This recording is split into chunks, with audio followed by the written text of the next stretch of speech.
Hey, what's up, everybody? This is Open Discussion with C3 Films. My name is Chris, and this is. Cheryl. And today we're talking about the Netflix movie Don't Look Up. So we are going to get into spoiler territory. So if you haven't seen it, make sure you go and check it out on Netflix. Then come back and watch our discussion on it. So without further ado, let's just go ahead and jump right into it. And oh God, this movie, Cheryl, I started the movie laughing and thinking, man, this movie is funny. Then I started, then I continued the movie being like, oh my God, I'm depressed. And then I thought, wow, this is a satire. Before a satire, why does this feel so real? And by the end of the movie, I was just like, there's no hope. That's so funny because at the beginning I was like, I hate this movie. It's so annoying. Everyone's really annoying. This is a satire. And then, like, towards the end of the movie, I was like, oh, it's pretty funny. There's some funny moments in it. The, I mean, can we just take a moment and talk about the cast? Yes. There's such a big cast of big names. Mhm. Um, and initially, I didn't want to watch the movie because I was like, there's not enough people of color in the movie for me to like really want to watch it. It just didn't feel like a movie for me. And the thing about it though, which I appreciated, is that they kind of acknowledged it in the movie by having a character. He's the guy that plays Hellboy, I think.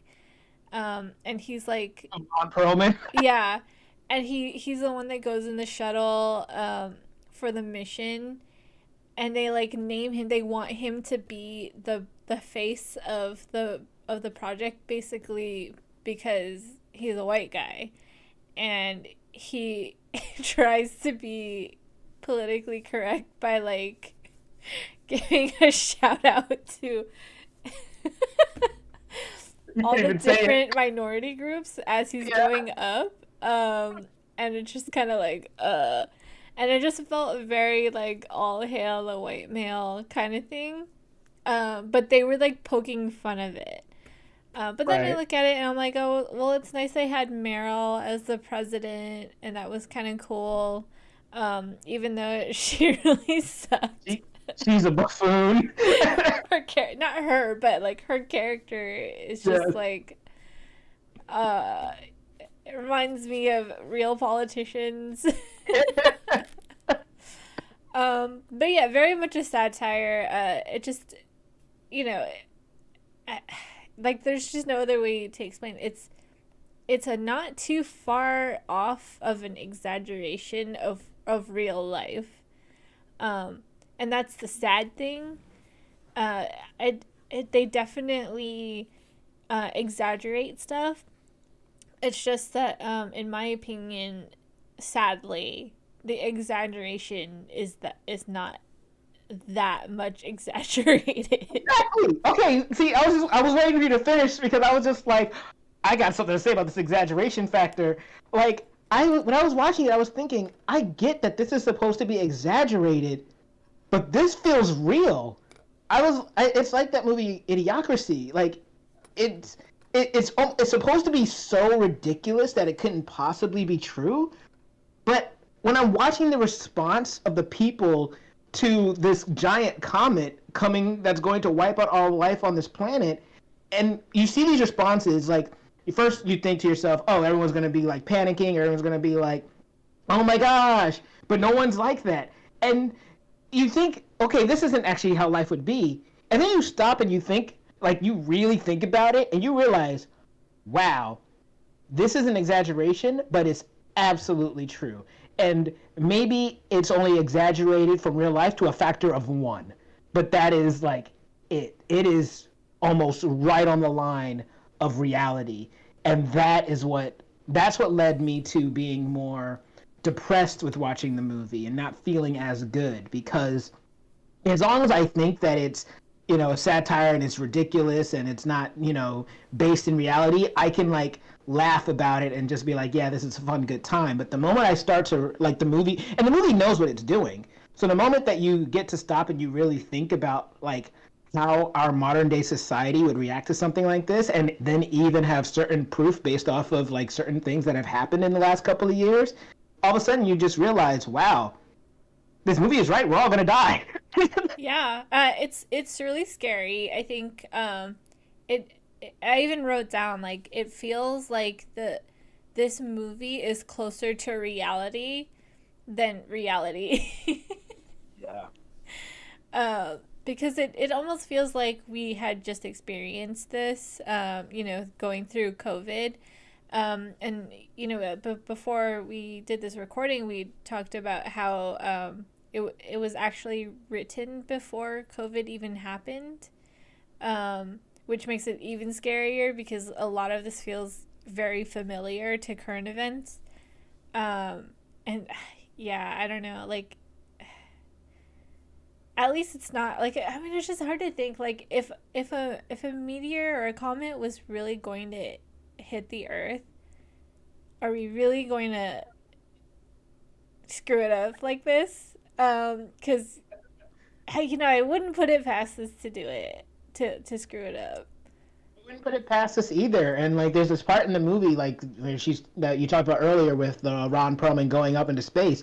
That's like maybe 40 minutes into this movie, maybe 50. Like, it's a 2 hour and something movie, 2 hour and 12 minutes, I think. But like, they they gain the ability to solve the problem pretty early on in the movie, but then they actually call off the rescue mission or the Earth saving mission because they find out there are rare materials that they could mine on the comet.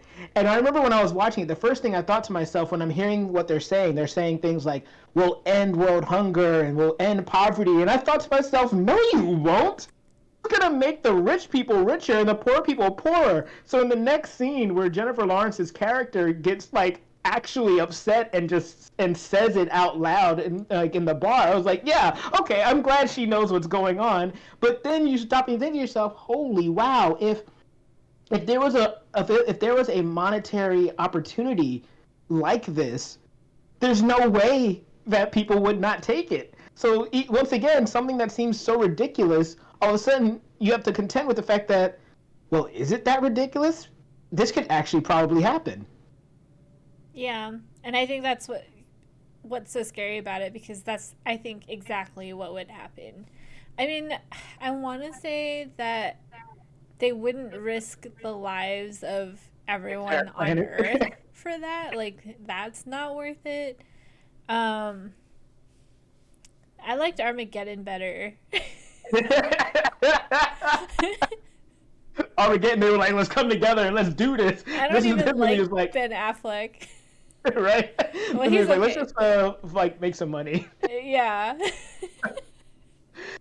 So, but yeah, like we talked about the cast, like Leonardo DiCaprio, Jennifer Lawrence. I didn't even recognize Timothy Chalamet when he showed up like near the end of the movie. I thought he Or was just Kate some random Blanchett. street punk. Hmm? Kate Blanchett too. Kate Blanchett too. It was like it took me like a good 5 minutes of staring at her before I was like, oh, that's Kate Blanchett. Yeah, I was like, what did they do to make her look like not Kate Blanchett? Right? It was something else. And yeah, and I think everyone does a good job. I love the fact that they give a lot of these actors time to just act. One of the things about Leonardo DiCaprio as an actor is that he's well known for getting opportunities to do roles that allow him to really show what he's able to do. And he's still in this movie, he has plenty of those opportunities too. He has plenty of emotional moments. Like his character in the beginning is this nervous wreck of a scientist. And he plays it very well. And then he gets to the points where the frustrations are able to overtake him, and like those scenes that he's acting, like it's really good. Jennifer Lawrence is another really strong actress, and she's great in this movie as well. So like, I I found myself being really pulled in, especially specifically with those are our two leads. I found myself getting pulled in with them because their frustration, their palpable frustration that you're seeing on screen mirrors your own while you're watching it. So you can't help but want to relate to them anyway, but they're also just entertaining to watch. Yeah, and I was thinking a little bit about like how did they get so many big names onto this movie? Um, and you know, some of them have fairly minor roles as well. And it just Yeah. seems like they probably read the script and were like, I really want to be part of it because of how important the message is. Um, so I don't know. It's kind. I just think it's kind of crazy. They even had Chris Evans. Evans, I'm gonna say, did you catch Chris Evans in the Yeah, movie? yeah. I was like, okay. I had to pause it. I didn't recognize him right away. Like I was watching the scene, I was just like, "Oh, this who's this actor supposed to be?" And then I heard his voice a little longer, and then I heard one of his, well, and like the way his voice is. I was like, "Wait a second, why am I feeling flustered? Like I'm hearing the voice of an angel that makes me want to make love right now." Oh, it's Chris Evans. Is that why That's you're why. wearing a Captain America shirt? Yes. This, this was deliberate. Okay, that is my captain. My captain. Oh man, yeah, it's crazy. It just amazes me how many actors they got in this movie, which makes me you know wonder. Do you think that this movie is Academy Award worthy? I really don't know because I don't think Netflix movies are usually in contention. I don't think streaming movies have been in contention, but like if we are saying that the Academy is willing to open itself up to streaming movies like being in an awards conversation, I think it could be. I think that it's an entertaining movie. I think that it can be fun even despite the content, and I think it's very well acted. So, yeah, I think that this could be in that conversation if they were willing to have it. Right. Well, we'll see since it is coming up. So in Yeah, the exactly. beginning of the So, year. So, um, but yeah, I mean, there's just a lot of little good details in it as well, like the you know from just like all the little Twitter stuff, the TikTok stuff, all the social medias, and I feel like they did a great job of like really showing how we are as a society in terms of like what we value. And that has a lot. You know, they really put a lot of time into like other people's business, like, you know, like celebrities and so there's like Ariana Grande. Grande's character that everyone seems to care more about than the world ending, and then Right? and everyone just like it's consumerism, right? Like we just want to see and hear and read more about other people's business, and that is like the priority of what um, is deemed important in the news, and Yeah. that's definitely a big message there for the movie. I think it's like a big thing that they were trying to convey. Absolutely. I mean, even Jennifer Lawrence's boyfriend at the beginning of the movie basically takes his relationship with her just so he could try to sell a story. And it's just like because that's more valuable to him as well. Even though when he hears what she told him, he almost like falls over. He can barely stand. But it doesn't matter because he still has the opportunity to try to sell more of his like blog or magazine. I think he's like in like he's a web, like he has like a website or something. But yeah, and that's what he was focused on. And this movie makes sure that it calls attention to how how we are as a society now, where it's less about it feel, I don't know. It feels like the movie is trying to say that a lot of the things that happen are less about truth and more about what we can do with that truth. How can we use that to push our own stories? How we can use that to get ourselves more money? How we can use that to get a couple of more likes on social media? And it's the characters that are within it. I think Leonardo DiCaprio's character Mindy, I think that's his name. He says at one point, "What happened to us? When did we learn how to? When did we stop learning how to communicate with each other? Can we even fix it?" And when he asked that in the movie, like it made sense in the context of the story, so I didn't feel like he was talking to the audience. But I couldn't help but think about that myself because there's been a lot of studies about like how social media, what it does for communication, despite it being like something that's supposed to be used for communication. So I couldn't help but ask, like, yeah, what is happening to us, and are we approaching a point of no return? Yeah, and it's just a lot of it. I think has to do with social media and it making it so readily available to put our noses into other people's business. Yeah. And like it's like we always had the tabloids like in magazines and stuff like that, but you'd have to like go out of your way to buy those and read them and you know really take part in it. But now it's everywhere. It's unless you like completely shut yourself off from social media. But then how do you stay informed about other things? Because it's all mixed in to All mixed. one pile of news, not news and news. Yeah. Absolutely.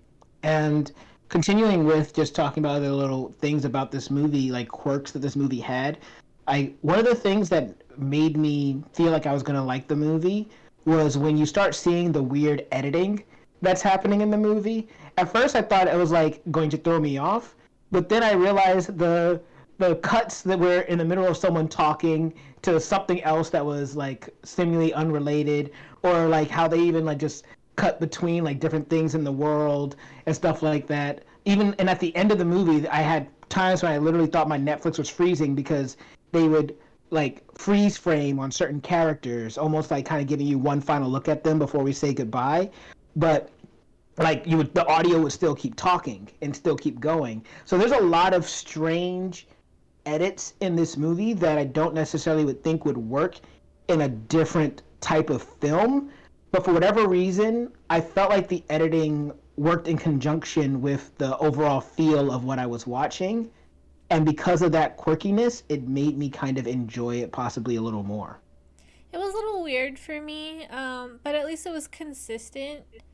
I Yeah. think that it maybe fit together a little bit more with all the little extra stuff that gets put into it because it's not all just the characters. Right. Um, there's like National Geographic stuff and um, fake social media stuff Right. and Ariana Grande concert. Oh my god, that song was ridiculous. Yeah, and I was like, okay, this is just really over the top, but it's also like so close to real. Like I'm this could pretty sure happen there were tomorrow. Yeah, I'm pretty sure there were songs about going out and voting before before like the elections over the last couple of years. I'm pretty sure like there were celebrities that literally made songs saying go out and vote. So Yeah. I wouldn't be surprised. Like But that doesn't artists seem too make far away. songs about things that they are passionate about all the time. There's tons of political songs out there. Right. So, it's not like unreal. Yeah. No, exactly.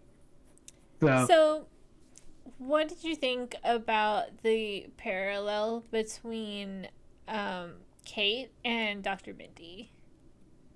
Because the parallels, they had very different journeys. It's kind yeah. of like they were headed the same way, and then they were presented almost with a choice. Do you want to go with it, enjoy the fruits of fame, or do you want to decline it and fight for what's right? And so they kind of took two different paths, and then they were just kind of paralleled. Uh, we got to see how it was turning out for both of them at the same time. So I was wondering how Mhm. you felt about that. Yeah, I felt that it made sense for the character of Mindy to go the path that he did because if you think about it, Kate's character it makes sense. She's young, she's idealistic. It makes sense that she'd just be like, "No, I don't want the fame. Get out of here. I want to do something." But Mindy's character is older and he's never experienced anything like this before. people are actually giving him attention and listening to what he has to say. He's speaking more confidently near the end of the movie than he was at the start of the movie, and like I can see how someone like that, who's all of a sudden being called hot and has all these people liking him and inviting him to do things, and then has this like another attractive actor played by Kate Blanchett like touching his leg and stuff like that. Like I didn't want him to go down that path, especially that moment when he chose Kate Blanchett over his wife. But it made sense, and even Kate's journey, where because I was thinking this too, like if we think the world's gonna end, there's probably just people that are gonna be like, you know what, I'm just gonna hook up with you because why not? I wouldn't on a regular day, but if I'm gonna be dead in like another week, who cares? And that's kind of like what happens when she meets Timothy Chalamet's character.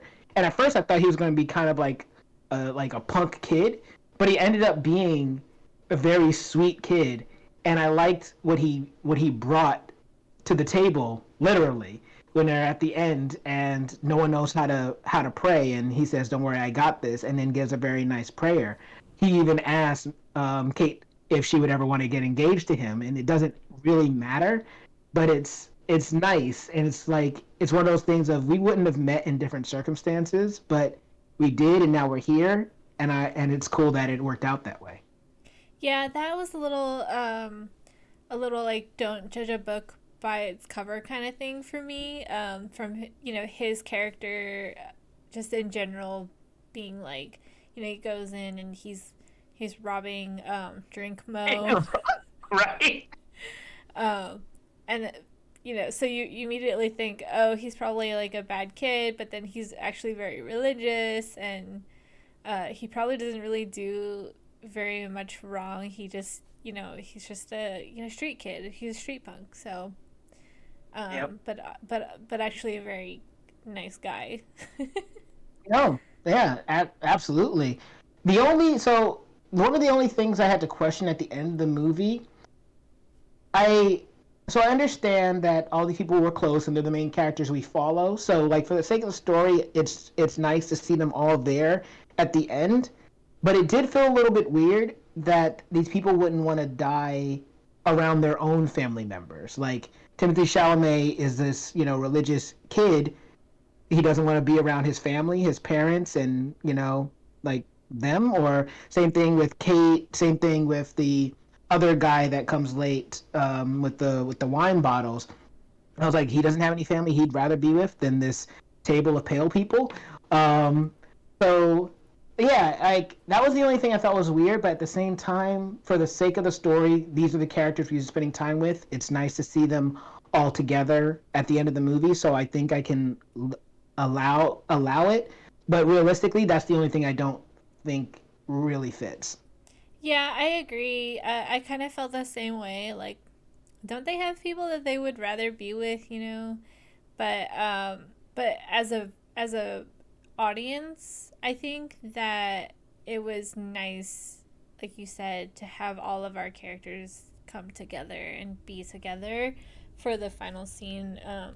Especially since the way that they were reacting to it, where Dr. Mindy gets a call from the president, like, we're gonna get on a ship and there's room for you and one other person. I'm like, he has two kids, and what Yep. about Kay, and all that stuff. So it just felt very like, instead of trying to like save myself and one other person, and cling on to whatever possessions I have, I'm just going to spend whatever time I have left with the people that I care about. Especially his wife, who's like, mad at him for cheating and everything, but at the end of the day, they still love each other and they're still family. And if this is really it, I'm not gonna waste the rest of my life Being angry. thinking about how mad I am at you for something. Yeah, and that president, anyway, she forgot her own kid, so she didn't even have that many close connections either. Um, and that leads to like the last two things that like are really big for me that I want to discuss. But the one thing being that I was frustrated because it felt like the people who caused this thing to happen, which is another reason why it felt kind of depressing, the people who were the reason for this whole thing happening didn't have to actually even deal with the consequences of their actions because of the fact that they had enough money to allow themselves a safety net. And then there's an after credit sequence, and you get to see how it actually goes. And I mean, the implication is that humanity just ends up being extinct anyway. It just got prolonged a little bit, but that was a little frustrating for me at the moment. Yeah, I thought that the whole getaway ship was kind of um, that one was a little bit, if anything, that's the most unrealistic thing, is having a Yeah, getaway ship, because I don't think that there's any of that technology right now where people can like put themselves to sleep and preserve their bodies successful for, cryogenic freezing. Yeah. yeah, and then to get to another planet that's habitable um Hmm. by humans, I think is a stretch, because it's gonna take so long to get there. So it's just, yeah, I that part I didn't like, because I was like, come on, this isn't even satire. This is sci-fi now. Yeah, right. This is like literally sci-fi. But that brings like so the last thing I was going to ask is that did you think that they were actually going to blow up the planet by the end of the movie, or did you think that they were going to find a way to save the day? I thought that they were gonna find a way to save the day. But then as we got Closer. closer, like maybe Yeah. like I don't know, maybe like 40 minutes before the movie was gonna end, I was like, I hope the planet explodes, because I want them to like, I want a told you so kind of thing. I was gonna say, like, I I was waiting, like my perspective shifted from, man, I hope that they save everybody from like the planet blowing up, to, you know what, we deserve it at this point. I hope the planet blows up. We all deserve to die. Yeah. I mean, it's quite a message, I think. Not irrelevant to current events, or how the world works right now. In fact, quite the opposite. It's very much a message to um, the world, to the citizens of our country, about how capitalism is kind of taking control, and social media has pretty much taken control over our lives, and a complete disregard for the health of our planet. And just, there's a lot of commentary in this movie, and you would hope that you know it would send a clear message that would make people change their ways and change their minds on how things should be done. I don't think it would be, but it's kind of nice to, and refreshing, I think, to have this cast on board with the message. I think them being in the movie is very important, because it's basically them saying, I'm behind what this movie has to say. And these people that are in the movie, they have a lot of money. Yeah, So we know that they're, absolutely. if they're, they're kind of up there. They're like Don't in be the on that class of rocket ship. yeah, exactly. So it's just nice to have those people, those faces that we see all the time in our advertising, the shows that we watch, the social medias that we follow about like being in their private business,